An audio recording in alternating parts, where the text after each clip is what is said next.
Ito guys, share ko lang po. Dahil ayon po sa survey, tumaas daw po ang ekonomiya ng Pilipinas. Pero bakit ang mga mahihirap hindi po naramdaman ang pagtaas? Ang naramdaman po ng mahirap ay lalong maghirap.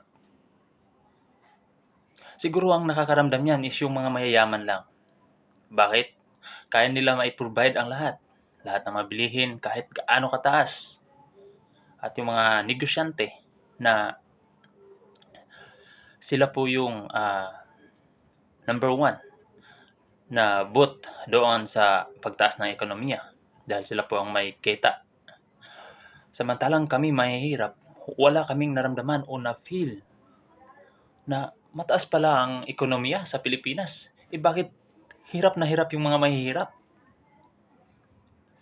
Kaya hindi po namin naramdaman. Ang mga mayayaman lang po ang nakakaramdam ng pagtaas.